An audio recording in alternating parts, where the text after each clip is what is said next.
Agora, oremos nos preparando para o sermão desta noite e também clamemos que o Senhor abençoe ao seu povo.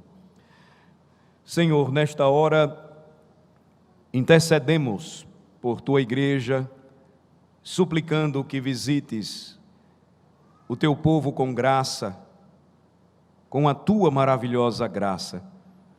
A cada lar aqui representado, Senhor, aos casais, aos filhos e aos pais, às crianças, aos jovens, aos mais velhos. Visita, Senhor, o teu povo nesta hora, assistindo em meio às suas necessidades mais próprias e pessoais. O Senhor conhece os nossos corações, sabes, ó Senhor, quais são as nossas lutas, desafios, pecados contra os quais devemos vencer, objetivos com os quais devemos te glorificar. Abençoa, Senhor, o teu povo e sustenta com a tua poderosa mão. Visita aqueles que se encontram enfermos, padecendo e sofrendo, Senhor, em seus lares e também nos leitos dos hospitais. Restaura, Senhor, e traz plena recuperação por aqueles por quem oramos, intercedendo, ó Senhor, pela mediação de Cristo ao teu trono da graça, a fim de que haja saúde e paz no meio da tua igreja. Assiste, Senhor, a nossa nação e promove em nosso meio, a começar em tuas congregações, igrejas de Cristo, espalhadas pelo nosso país, verdadeira, genuína reforma e avivamento. Retorno à Sagrada Escritura, pregação fiel do teu santo Evangelho, adoração segundo a palavra de Deus. Ó Senhor, desperta a tua igreja para que seja testemunha viva, luz e sal para a nossa nação. E assim também, Senhor, abençoa e fortalece o avanço da tua igreja no mundo. Nesta hora, quando vamos receber a tua palavra, o que nós te pedimos, Senhor, humildemente, é que nos dê o entendimento necessário para compreender a razão por que o Senhor deixou para o teu povo todo um sistema de sacrifício. Porque era necessário o sangue de tantos animais derramado por séculos. Porque hoje estudar tudo isso é de grande importância para o nosso crescimento espiritual, edificação e vida de fé. Senhor, que nesta hora o teu Santo Espírito nos ajude em meio às nossas limitações e fraquezas e nos revele mais uma vez a glória de Cristo em cada livro da Bíblia pelo qual passamos e estudamos.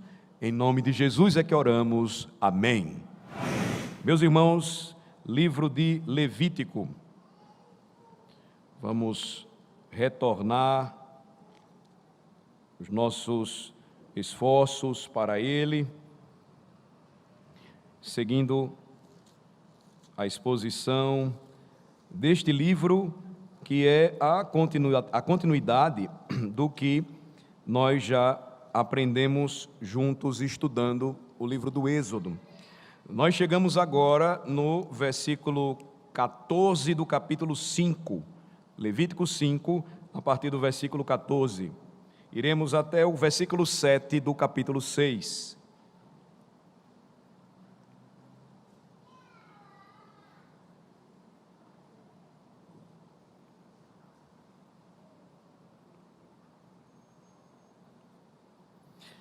Ouçamos com atenção a leitura da palavra de Deus.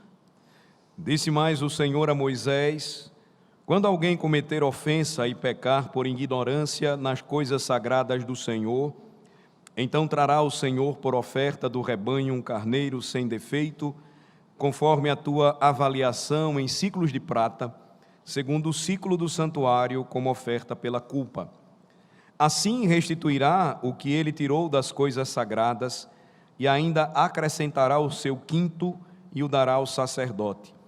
Assim o sacerdote, com o carneiro da oferta pela culpa, fará expiação por ele e lhe será perdoado.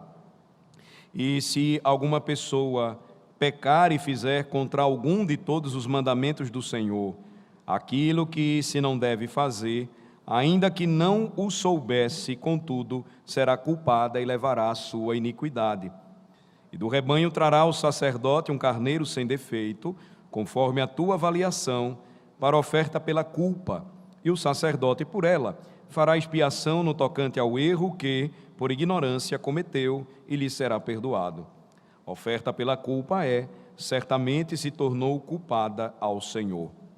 Falou mais o Senhor a Moisés, dizendo: quando alguma pessoa pecar e cometer ofensa contra o Senhor, e negar ao seu próximo o que este lhe deu em depósito, ou penhor, ou roubar, ou tiver usado de extorsão para com o seu próximo, ou que, tendo achado o perdido, o negar com falso juramento, ou fizer alguma coisa de todas em que o homem costuma pecar, será, pois, que, tendo pecado e ficado culpada, restituirá aquilo que roubou, ou que extorquiu, ou o depósito que lhe foi dado, ou o perdido que achou, ou tudo aquilo sobre que jurou falsamente, e o restituirá por inteiro, e ainda isso acrescentará a quinta parte.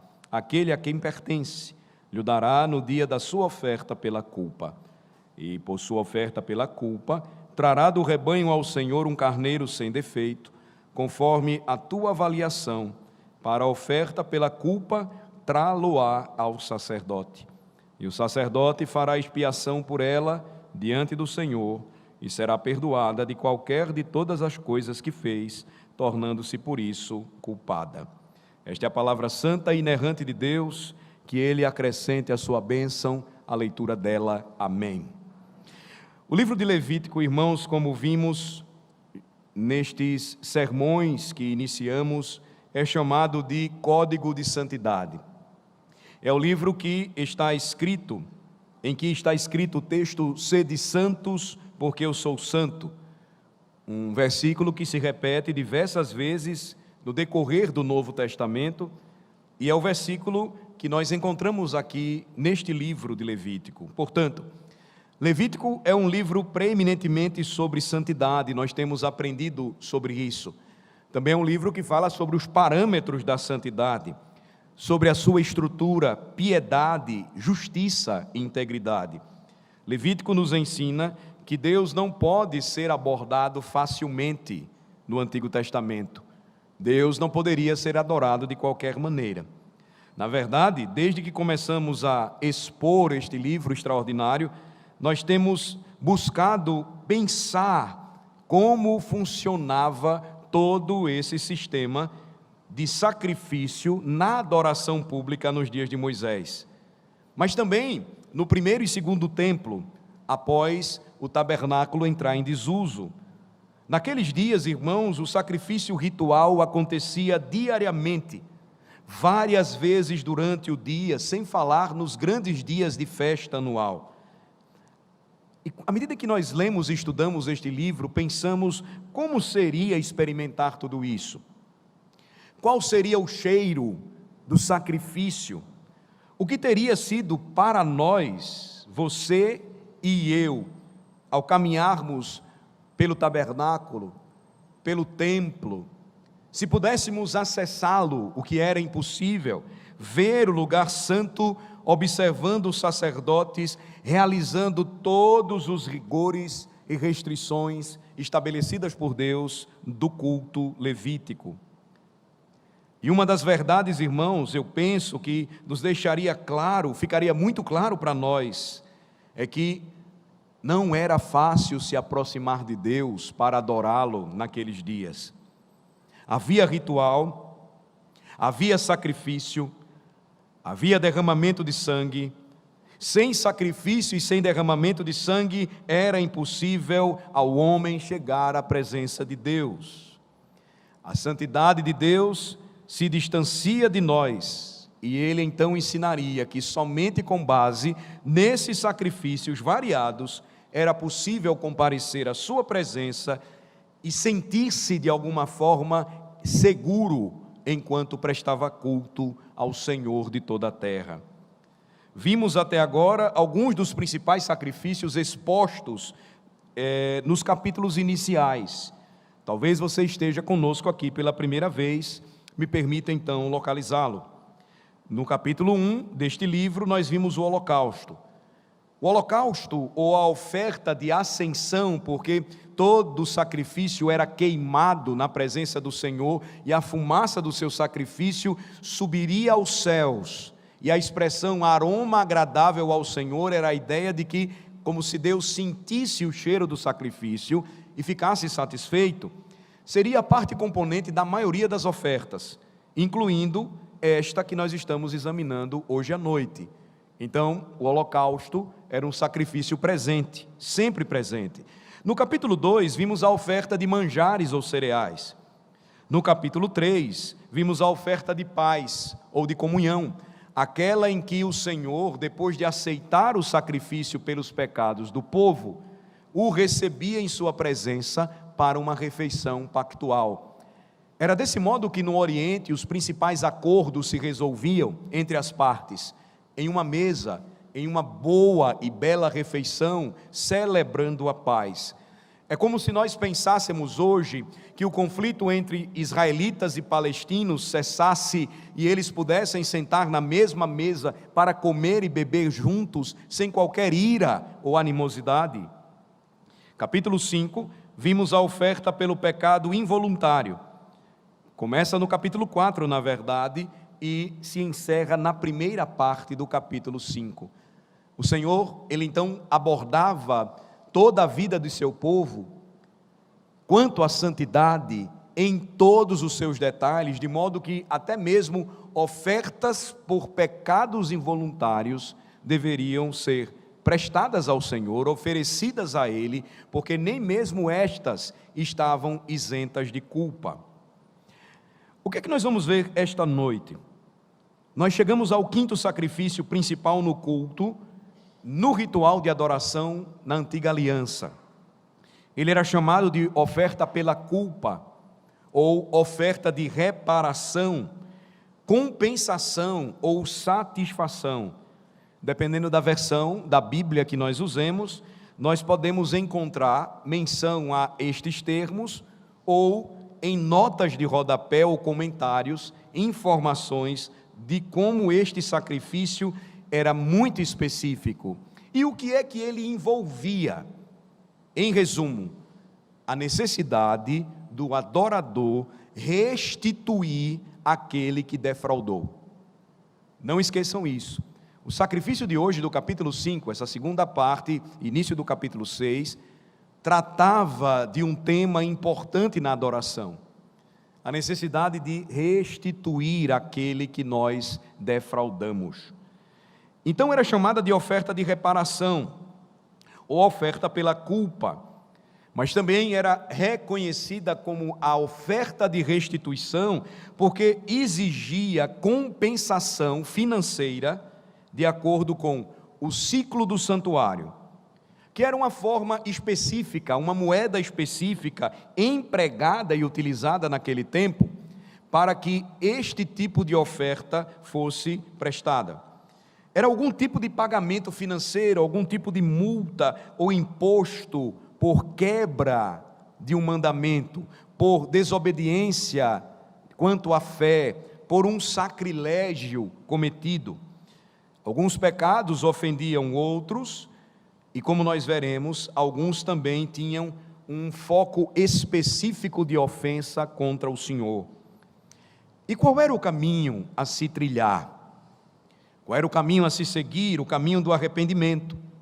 O que o envolveria o caminho do arrependimento? A necessidade de reparação, a satisfação total de cada reivindicação que o pecado pudesse exercer sobre o pecador. Esse mesmo sacrifício ou oferta de reparação ou pela culpa, novamente será mencionado no capítulo 7 do mesmo livro que nós estamos estudando. Agora, a propósito disso, talvez você pense assim, sobre a pregação que nós estamos trazendo para esta congregação sobre o livro de Levítico, que não seria tão relevante para os nossos dias. Que, segundo a sua visão da Bíblia, não seria tão necessário estudar todo esse sistema sacrificial. É aí onde nós nos enganamos.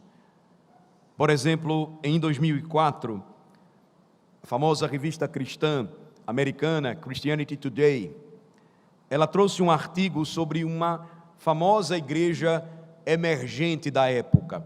O movimento calvinista, no início do século, ganha força, principalmente entre jovens, com a idade de 20 a 30 anos, e então a Christianity Today, ela vai falar sobre uma igreja denominada Mars Hill Church. Era uma congregação que se tornou um grande fenômeno naquele tempo, pelo trabalho que era feito e pela ênfase e centralidade na pregação. A congregação em Mars Hill era uma congregação com mais de 10 mil membros. E sabe como essa igreja foi iniciada? Com uma série de sermões sobre o livro de Levítico.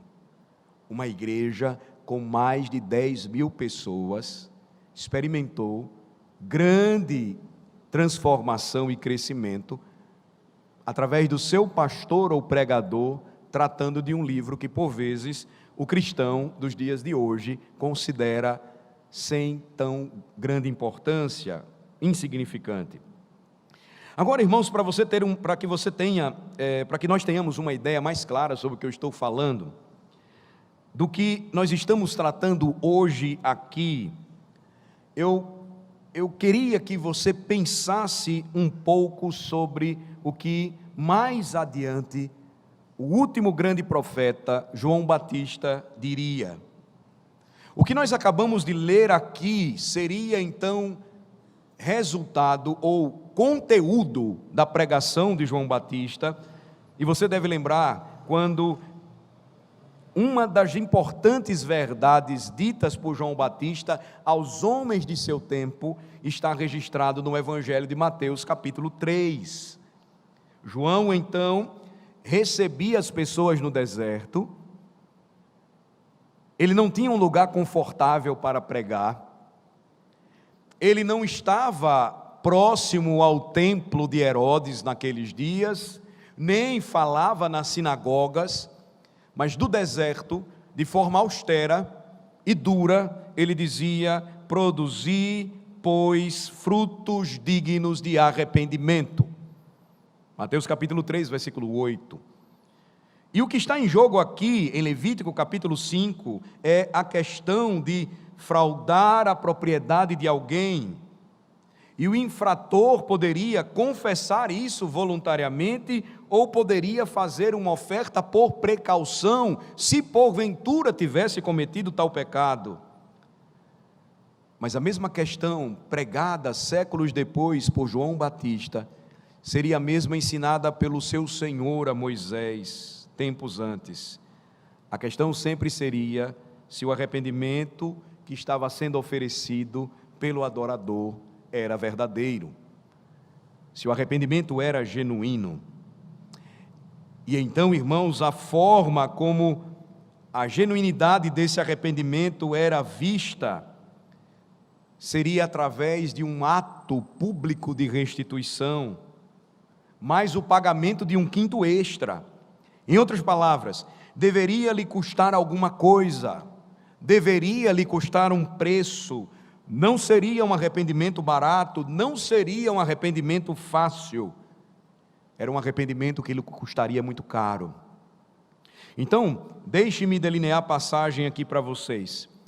Capítulo 5, dos versículos 15 a 19, o que é que nós temos? Temos aqui um pecado cometido inadvertidamente contra a propriedade sagrada, um pecado de sacrilégio, como chamamos. E a pessoa tinha que pagar a restituição integral, mais uma sobretaxa, e trazer a reparação ou uma oferta pela culpa ao sacerdote, a fim de que a expiação pelo perdão dos pecados fosse realizada. Quando uma pessoa não tinha certeza, ela estimava então o valor a ser pago. É o que temos, capítulo 5, versículos 15 a 19. Então, quando chegamos no capítulo 6, até o versículo 7, observem, o pecado agora é contra outra pessoa, embora, como nós vemos aqui, também fosse um pecado contra o Senhor, mas de maneira muito específica era um pecado contra o próximo, onde a propriedade ou o dinheiro do próximo fosse objeto de furto, defraudação, de pecado mesmo que era cometido contra o semelhante. Pode ter havido algum tipo de juramento falso, por exemplo, e novamente a restituição total mais uma sobretaxa deveria ser paga. O que lembra que o arrependimento tinha um custo. A reparação ou a oferta pela culpa tinha que ser feita ao sacerdote, a fim de que fosse feita expiação pelos pecados daquele adorador. Então nós temos dois casos aqui. Número um pecado contra a propriedade do Senhor, aquilo que era sagrado. Número 2, um pecado contra a propriedade do seu próximo, fosse um bem, fosse a sua própria reputação. Agora, nós temos outras situações no Antigo Testamento, à medida que você lê a Bíblia, que esse tipo de reparação ou oferta pela culpa era exigido, não previstos aqui nesta passagem específica que nós estamos estudando hoje à noite. Poderia ser, por exemplo, o tipo de coisa que Acã fez. Você se lembra? Livro de Josué, Acã, quando entrou com o seu povo, Israel, na terra da promessa, tudo foi considerado proibido. O povo deveria ser destruído, em Jericó nada deveria ser tomado, e Acã então não fez isso. Ocultamente roubou os ciclos de prata, a cunha de ouro e as vestes babilônicas, que ele achou muito linda, e ele escondeu debaixo da sua tenda. Ou nós temos outro exemplo semelhante a Uzias, que oferecendo incenso ao Senhor, que era algo certo, ele estava fazendo o que por direito era o ato de um sacerdote, mas ele foi atingido por lepra, e ele teria então que oferecer uma oferta pela culpa, uma oferta de purificação para se purificar e receber os perdões pelo seu pecado, o perdão pelo seu pecado, melhor falando. Número 3, o adultério era o outro caso em que era necessário fazer ofertas de reparação ou de culpa. Você vai ler isso em Números capítulo 5. Então você tinha outros casos específicos que se enquadravam nesse tipo de oferta pela culpa ou reparação. Como é que nós vamos tratar hoje o assunto então em questão? Dividindo de duas formas. Primeiro vamos ver os pecados contra Deus, quais seriam estes? Depois os pecados contra o próximo. Então, que tipos de coisas são previstas aqui nesta passagem, no tocante aos pecados contra Deus?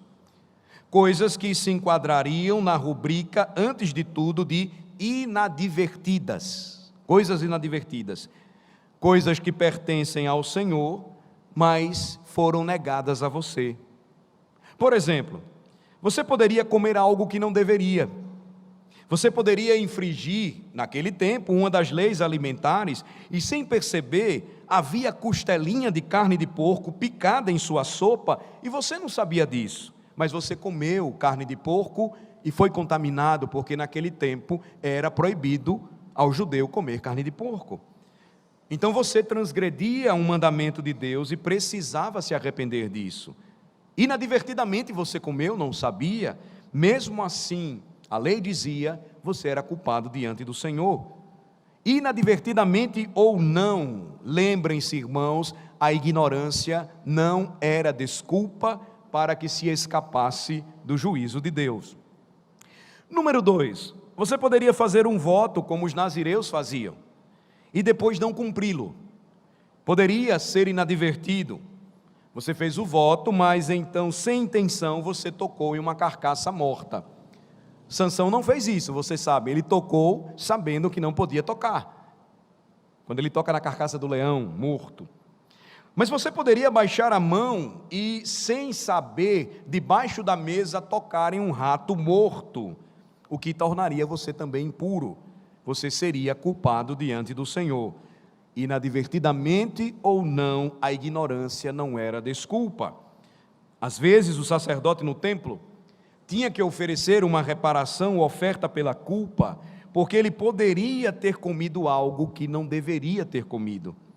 Você se lembra que muitas regras foram estabelecidas pelo Senhor, complexas, sobre o que o sacerdote poderia comer e o que não poderia comer dos sacrifícios. Eles poderiam cometer erros, os sacrifícios poderiam ser misturados e as carcaças poderiam ter sido armazenadas juntas dos animais. Ele então transgredia e precisava oferecer uma oferta pela culpa. Número 3, você poderia pegar um dos utensílios do templo, uma das colheres com as quais mexeu as panelas do templo. Você poderia tê-la levado para casa, usado inadvertidamente algo santo que pertencia ao Senhor, e então você depois percebia, nossa, era um utensílio sagrado, que pertence ao templo. Você deveria oferecer oferta pela culpa. Número 4, você poderia se atrasar em trazer sua oferta, e poderia não ser culpa sua. Tem gente que se atrasa, e se atrasa porque é culpado. Você poderia estar doente, ou poderia ter sido detido. Você seria culpado diante do Senhor. Você teria que oferecer reparação. Você precisava apresentar a Deus oferta pela culpa. Então, irmãos, quando lemos essas regras e regulamentos, podemos imaginar como era fácil cometer um erro, cair em um deslize. Nos versículos 17 e 19, observem, do capítulo 5, o ofensor não sabia o que fez de errado. Ele apenas pensa que pode ter quebrado de alguma forma a lei de Deus. Sua consciência está lhe dizendo que ele poderia ter pecado de alguma forma e, por precaução, ele então deveria oferecer uma reparação, uma oferta pela culpa. Agora, o que deveria ser feito? Qual o caminho a ser tomado? Havia um ritual. E ele então está descrito um pouco aqui, com mais detalhes depois no capítulo de número 7. Um carneiro deveria ser levado até a porta do tabernáculo. As mãos do pecador seriam colocadas simbolicamente na cabeça do animal, simbolizando a transferência da culpa. E então o ofertante matava o animal, cortando-lhe a garganta, o sangue era coletado pelo sacerdote e depois aspergido da forma indicada pela lei de Deus. Nos casos das doenças de pele, o ritual era um pouco diferente. A gordura do animal era queimada e o sacerdote deveria comer a carne desta oferta. Você deve lembrar que quando Jesus, após o Sermão do Monte, em Mateus capítulo 8, ele curou a primeira pessoa que foi até ele, um homem coberto de lepra. Ele disse depois, agora vá e cumpra tudo aquilo que é exigido pela lei de Deus. Veja como isso é interessante. O culpado precisava confessar o seu pecado. O culpado deveria fazer publicamente a restituição integral do que foi defraudado e ainda acrescentar um quinto, 20% do que ele defraudou. Esses eram os pecados contra o Senhor relacionados à culpa. E com respeito aos pecados contra um irmão, contra um semelhante. No capítulo 6, então, quando você chega, tem uma outra situação. Agora não é um pecado contra coisas santas, relacionadas ao tabernáculo, mas relacionadas contra o próximo. Veja o versículo 2 do capítulo 6. Há um indicativo aqui interessante, porque diz que também este tipo de pecado era contra o Senhor. Lembrando que todo pecado, quer seja pequeno ou grande, sempre será contra Deus. É isso que nós precisamos saber, é isso que nós precisamos ensinar aos nossos filhos. Versículo 2, quando alguma pessoa pecar e cometer ofensa contra o Senhor, e negar ao seu próximo o que este lhe deu em depósito ou penhor, ou roubar, ou tiver usado de extorsão para com o seu próximo, segue então as orientações do que deveria ser feito. Observem um detalhe no início do capítulo 2, quando alguma pessoa pecar e cometer ofensa contra o Senhor. Antes de relacionar o pecado àquela ofensa ou defraudação contra o seu próximo, o Senhor ensina Moisés a dizer: olha, esses pecados também são contra o Senhor de vocês, aquele que criou vocês, aquele que lhes oferece mandamentos ou regras para uma boa convivência entre irmãos. O princípio aqui, irmãos, então é claro, todo pecado é contra o Senhor, mas o ponto em questão, especificamente aqui, é um pecado não contra o tabernáculo, o santuário de Deus, ou contra os utensílios do santuário, mas agora é um tipo de violação cometida de alguma forma contra o seu semelhante. Novamente, isso não é inadvertido, como foi o caso no final do capítulo 5. Agora, o Senhor está tratando com Moisés de pecados claramente deliberados. Agora, que tipo de coisas são essas? Bem, elas envolvem negação de confiança. É como se você confiasse algo ao seu irmão e seu irmão não cumprisse o trato. Isso tem uma extensão muito grande, nós vamos ver. Por exemplo, número 1, você pegava algo emprestado e ficava com este empréstimo por mais tempo do que deveria. No caso do pastor e da sua biblioteca, os seus livros. Ah, meus livros. Então, é como se você negasse confiança. Você emprestou algo para alguém e esse item ficava com você ad eternum. Você esquecia de devolvê-lo.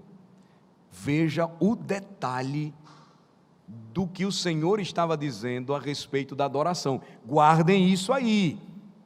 Guardem isso aí. Número 2.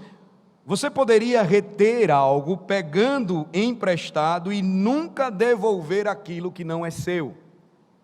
Falando de livros novamente, lembro de um episódio em que estava estudando um assunto e, estudando esse assunto, eu era estudante de teologia na época, e eu comentei com o meu sogro, o reverendo Franklin, e aí ele se interessou pelo livro e eu emprestei.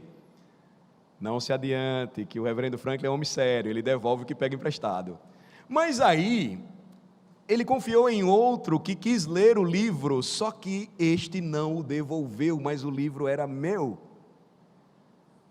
Passou um tempão, meu sogro me visitou, eu morava em outra cidade, e ele trouxe o livro, mas não era mais o meu, era um livro novo, semelhante. Estranhei, mas recebi.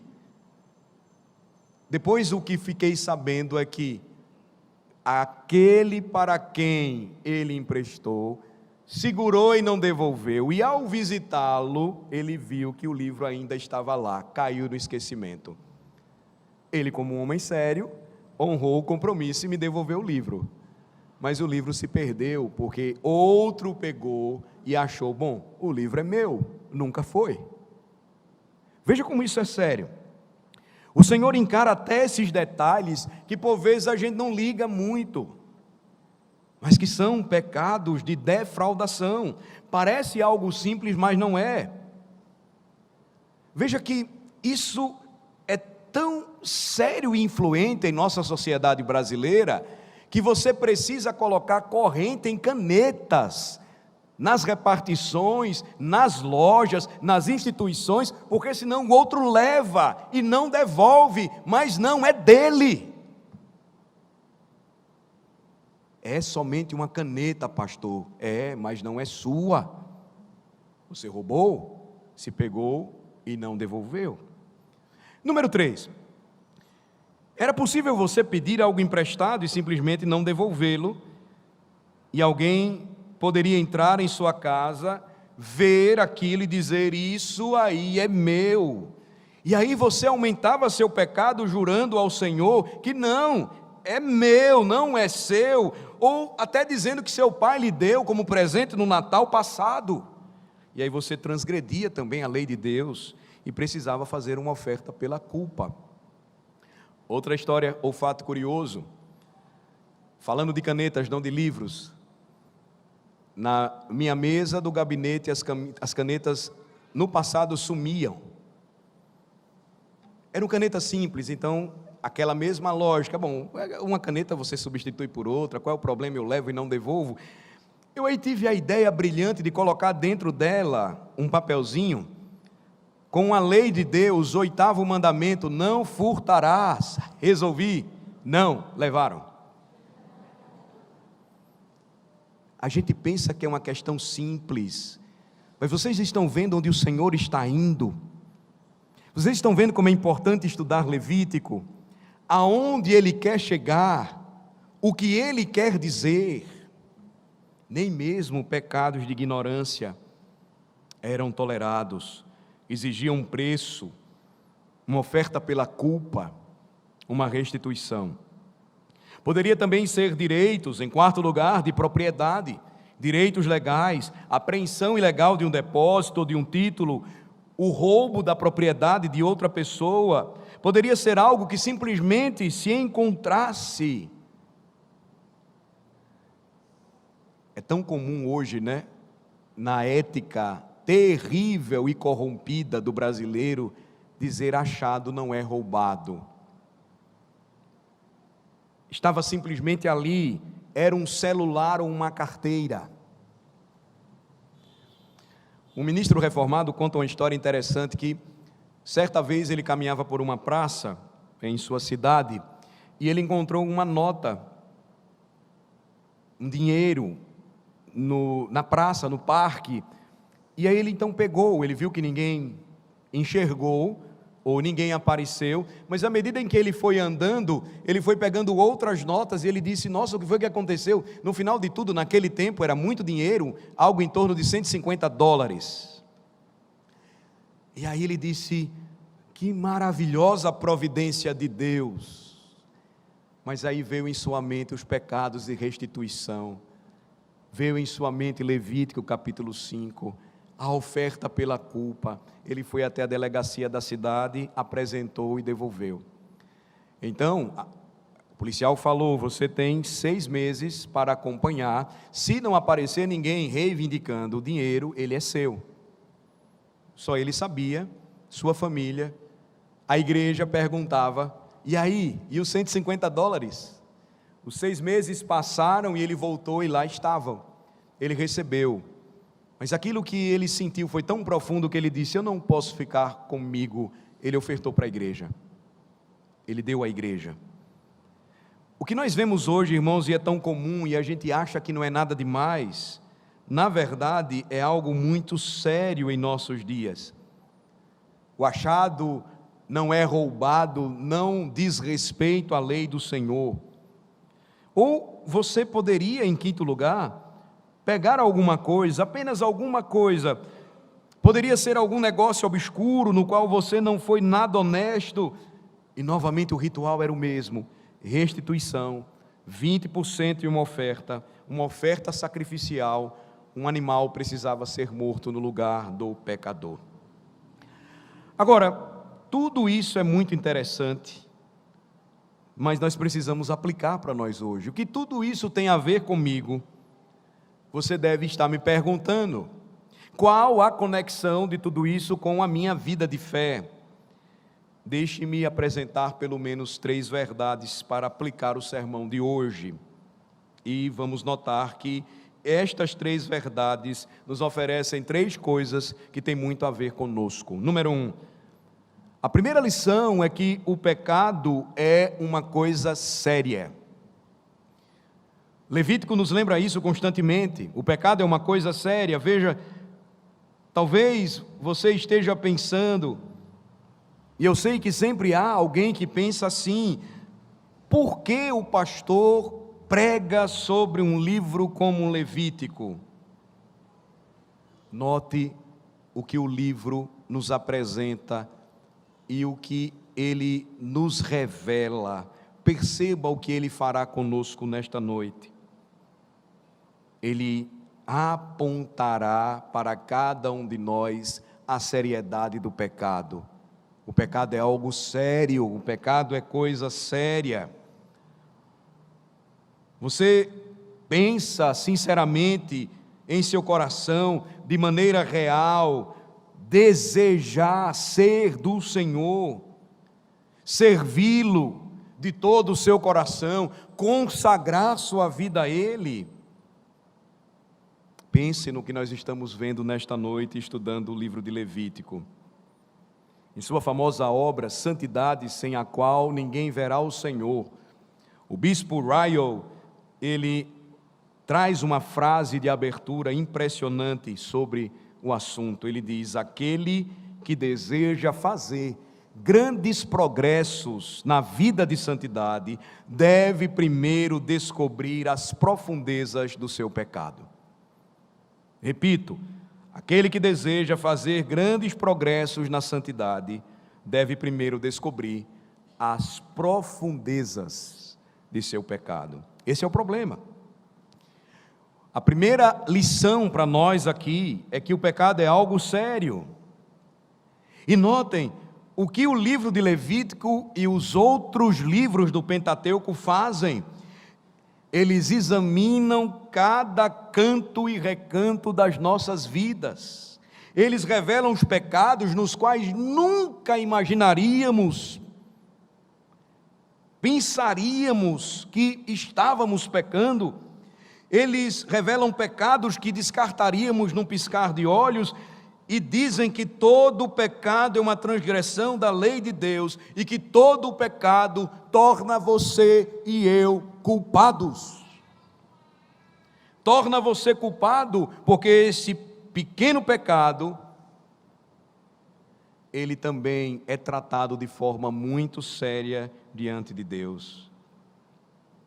Você não pode entrar na presença de um Deus santo e justo, assim como está, sem uma oferta em suas mãos, porque o pecado é uma coisa séria, uma coisa muito, mas muito séria. Segundo lugar, alguns pecados exigem restituição. Notem, Levítico vai nos ensinar isso. Talvez uma conexão agora com o Novo Testamento vai nos ajudar a enxergar isso de uma forma ilustrativa. Vamos para o Evangelho de Lucas, por favor. Lucas,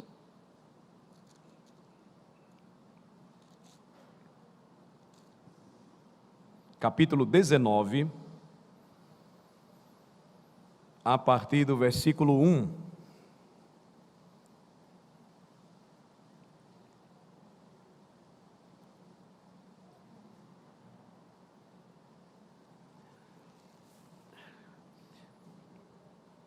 Entrando em Jericó, atravessava Jesus a cidade.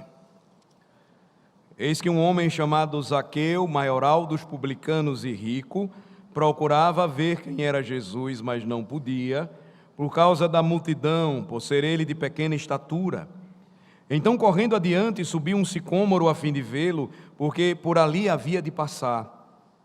Quando Jesus chegou àquele lugar, olhando para cima, disse-lhe: Zaqueu, desce depressa, pois me convém ficar hoje em tua casa. Ele desceu a toda pressa e o recebeu com alegria. Todos os que viram isto murmuravam, dizendo que ele se hospedara com um homem pecador. Entre mentes, Zaqueu se levantou e disse ao Senhor: Senhor, resolvo dar aos pobres a metade dos meus bens. E se em alguma coisa tenho defraudado alguém, restituo 4 vezes mais.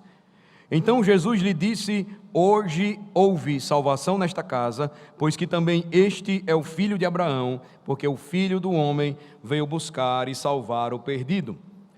Vocês conhecem a história de Zaqueu? Na verdade, ela não tem nada a ver com a música que ficou muito famosa nos idos aí de 2008. Entra na minha casa entra na minha vida coisa nenhuma. Zaqueu não pediu coisa nenhuma, ele sobe numa árvore para ver Jesus no meio da multidão. Ele não convida Jesus de jeito nenhum. É Jesus que do meio da multidão olha para aquele sicômoro e diz: desce, Zaqueu, depressa, porque eu hoje vou ficar em tua casa. É a salvação que vem do Senhor, não é o homem que busca. E quem era Zaqueu? Um publicano grande. O que fazia um publicano? Trabalhava para o Império Romano, opressor da Palestina. Como ganhava dinheiro o publicano? Cobrando impostos para o Império Romano e recebendo o seu salário daquilo que defraudava ou extorquia de seu próximo. Portanto, para o judeu da época, o publicano era um miserável, pecador, traidor da nação, que merecia o inferno. Mas Jesus disse que veio buscar e salvar o perdido. E aquela conversinha, o melodrama arminiano do nosso tempo, entra na minha casa, entra na minha vida, falso evangelho centrado no homem, não é o que o texto diz. Zaqueu nem imaginaria que o Senhor fosse até o encontro dele. Ele vai então, se dirige a Zaqueu no versículo 5, Zaqueu responde e desce no versículo 6, rapidamente recebendo a Jesus com toda alegria. E aí, aconteceu aquilo que acontece quando um pecador se converte. No versículo 7, todos conheciam Zaqueu, todos sabiam quem ele era e começaram a murmurar, dizendo que Jesus se hospedou com um homem pecador. Justamente na casa dele, justamente com esse homem. Zaqueu precisava dar provas da sua conversão. Zaqueu precisava professar a sua fé. Versículo 8, então, ele vai dar a evidência da sua conversão. Qual foi a evidência de que Zaqueu encontrou o Salvador? Qual foi a evidência de que Zaqueu encontrou a Cristo? Foram estas palavras: Senhor, resolvo dar aos pobres a metade dos meus bens. Zaqueu era o maioral dos publicanos, e Lucas faz questão de registrar que Zaqueu era um homem rico. Ele então diz publicamente que daria metade da sua riqueza para socorro dos necessitados, dos pobres. Sobraria metade. A pergunta é: qual era a fonte de lucro de Zaqueu? Defraudação. A metade provavelmente não restaria para ele, porque ele completa, e na sua profissão de fé ele diz: e se em alguma coisa tenho defraudado alguém, restituo 4 vezes mais. Havia certos casos de restituição que envolviam penalidades quádruplas, não apenas 20%, não apenas 1/5, mas 4 vezes mais. Qual foi a evidência de que Zaqueu encontrou a Cristo? A sua disposição, o seu desejo de praticar a restituição. Senhor, se eu defraudei alguém, Zaqueu sabia que ele tinha defraudado gente demais. Em alguma coisa, restituo 4 vezes mais. Em 1920, houve um reavivamento na Irlanda do Norte, em Belfast. E esse avivamento foi provocado pelo Senhor. Todo avivamento vem por intervenção divina, e ele usou um famoso pregador naquele tempo. Diziam que ele era um cara muito estranho, por seus modos, por seus comportamentos. Ele dizia muitas coisas ofensivas à congregação, porque ele era muito duro naquilo que falava. Mas Deus usou esse frágil e pecaminoso pregador poderosamente para promover um reavivamento em Belfast. Durante esse reavivamento, conta a história que nos estaleiros de Belfast, os trabalhadores do estaleiro que tinham pego emprestado as ferramentas e os equipamentos do estaleiro começaram a devolver. O estaleiro não tinha como receber tudo, teve que construir depósitos. E tudo porque a consciência agora daqueles homens os condenava por conta da pregação da palavra. Na verdade, a evidência de que uma verdadeira obra da graça havia chegado às suas vidas e aos seus corações era um desejo de devolver aquilo que eles tinham roubado, não era seu. Veja como é interessante, irmãos, percebermos que essa é uma marca da verdadeira conversão. Você restituir aquilo que não é seu, você devolver aquilo que você roubou. E sabe por que tudo isso? Porque o pecado é algo sério e alguns pecados exigem restituição da nossa parte. Às vezes a gente não quer fazer isso. Às vezes a vergonha é grande demais para que a gente faça isso. Mas não há maior evidência de uma profissão de fé quando nós reconhecemos que ao defraudar alguém, nós queremos restituir como prova do nosso arrependimento e fé naquele que deu a sua vida por nós. Terceiro, é importante que nós vejamos também esta terceira e última verdade aqui que aprendemos com Levítico 5 e 6. A verdade de que existe perdão para os nossos pecados. Você percebe isso no versículo 18 do capítulo 5 de Levítico e também na repetição que há no versículo 7 do capítulo 6. Voltem para lá e vejam. Quando nós lemos o versículo 18 do capítulo 5 e o versículo 7 do capítulo 6, nós encontramos a seguinte expressão: e o sacerdote fará expiação por ele diante do Senhor. Em outras palavras, é o que nós lemos. O sacerdote fará expiação por ele. Era como se você levasse então um carneiro e dependendo da extensão do seu crime, era determinado o tamanho dele. E você então entendia, isso era muito dinheiro, muito menos um quinto a mais, o carneiro em si seria caro, isso custaria alguma coisa, mas a restituição, mais o quinto, havia um preço, e então você trazia o carneiro, levava-o até a porta do tabernáculo, colocava as mãos sobre aquele carneiro, confessava os seus pecados e faria isso publicamente na frente daqueles que você defraudou. Na frente do povo testemunhando isso, na frente do sacerdote também, diante do próprio Deus. Você então precisava fazer isso.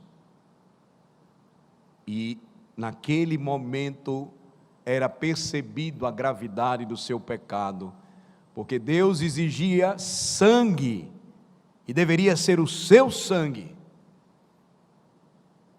Porque o pecado é algo muito sério, independentemente de seu tamanho ou extensão.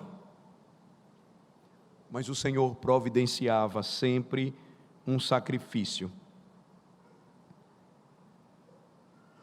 Eu espero que você entenda nesta noite o custo da adoração na antiga aliança. O cerne do seu ensino: sem derramamento de sangue não há perdão. Mas ao mesmo tempo, a gloriosa verdade, graciosa, que nos diz que há perdão para todo aquele que confessa o seu pecado e confia na provisão de Deus. Não importa qual fosse o pecado, não importa quão grande fosse este pecado, quão complicado fosse este pecado, quão ofensivo fosse este pecado, havia sempre uma maneira de se alcançar o perdão de Deus. Que lição preciosa!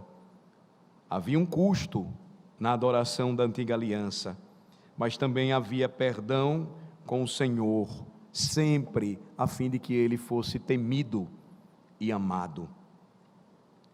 Abra sua Bíblia comigo em Isaías 53. Isaías 53 fala disso. Você conhece a passagem?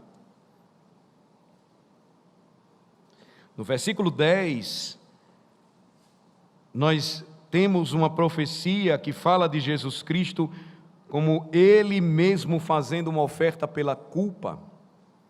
Isaías 53, versículo 10: Todavia, ao Senhor agradou moê-lo, fazendo-o enfermar.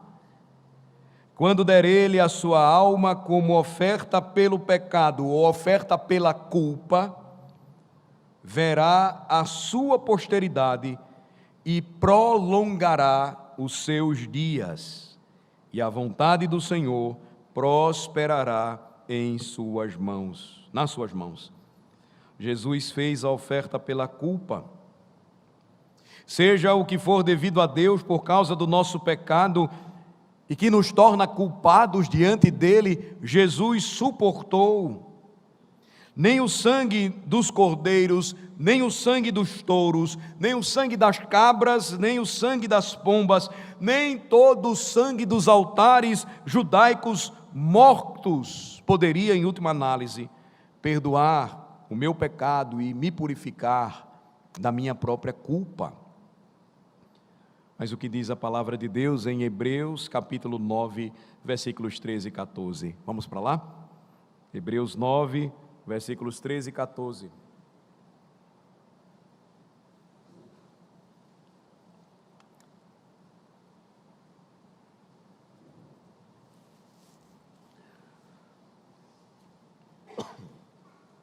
Portanto, se o sangue de bodes e de touros e a cinza de uma novilha aspergidos sobre os contaminados os santificam, quanto à purificação da carne, muito mais o sangue de Cristo, que pelo Espírito eterno, a si mesmo se ofereceu sem mácula a Deus, purificará a nossa consciência de obras mortas para servirmos ao Deus vivo. Você consegue compreender o que o autor aos Hebreus está dizendo aqui? Ele está dizendo que existe perdão com Deus, mas é somente através do derramamento de sangue, e mais, do derramamento de sangue de seu Filho, Jesus Cristo.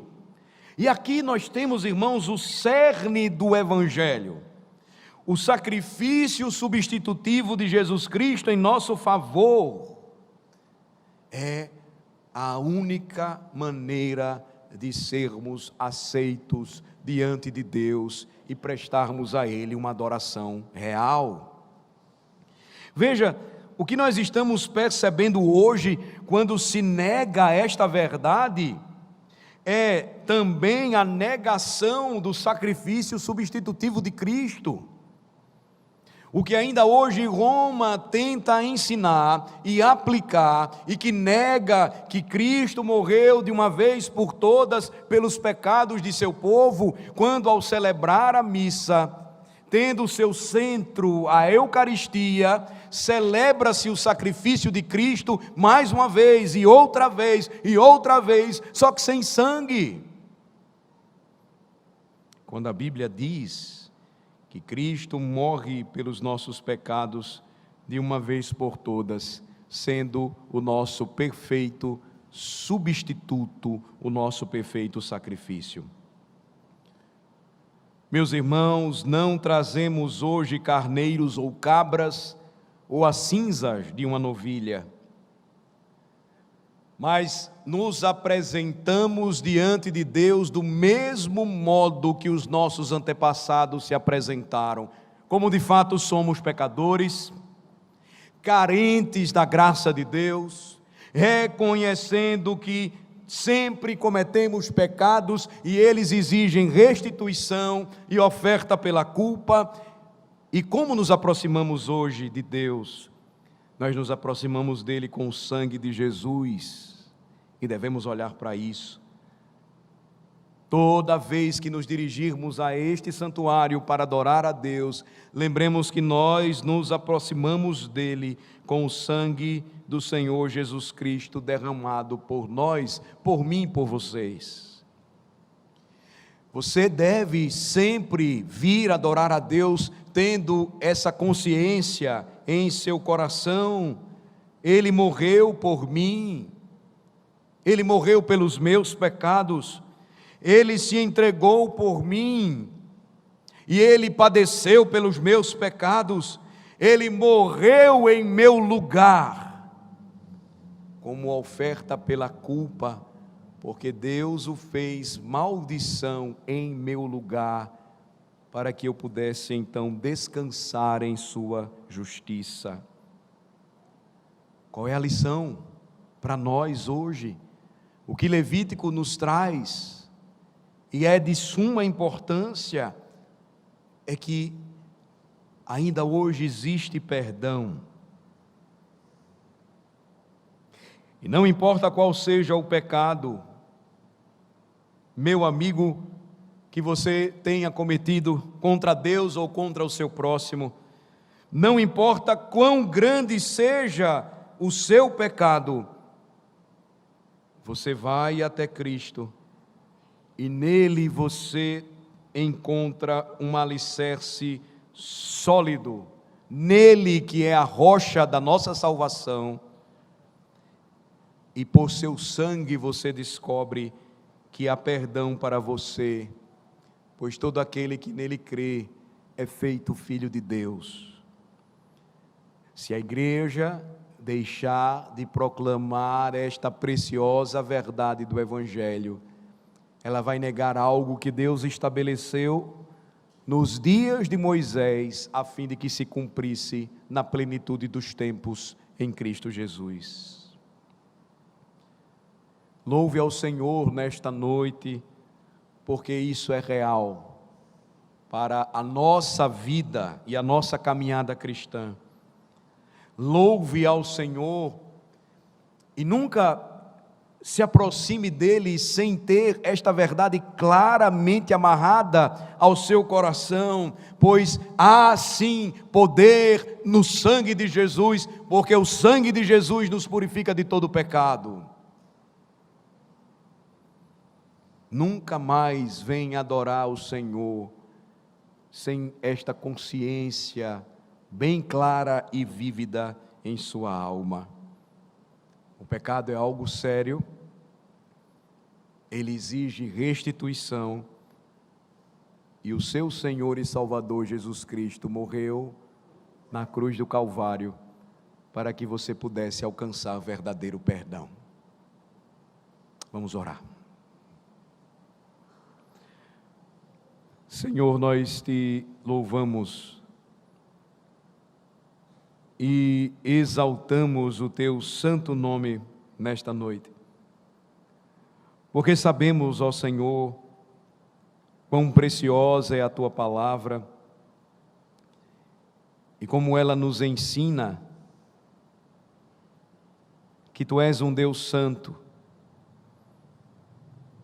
que ainda que existam pecados mais graves e terríveis, por conta da posição que assumimos, do papel que exercemos, todo pecado é visto pelo Senhor como uma transgressão à tua lei.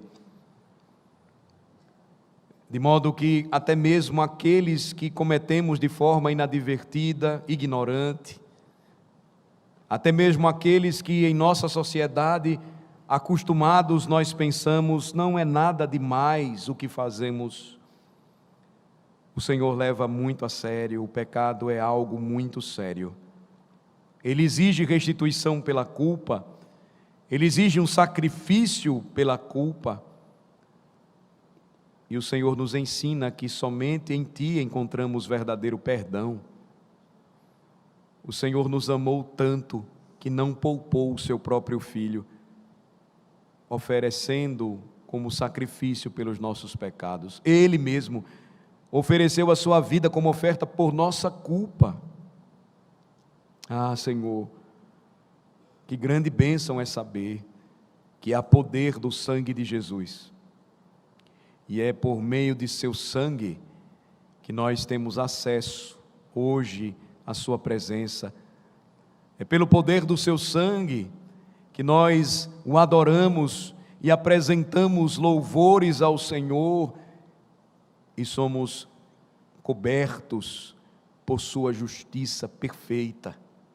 Ah, Senhor, que esta verdade preciosa traga consolo para os nossos corações e também transformação para muitas almas, assim como fizestes a Zaqueu nos dias do ministério do nosso Rei na terra. Que haja salvação em muitas casas nesta noite e que isso seja provado por meio de uma sincera, verdadeira profissão de fé.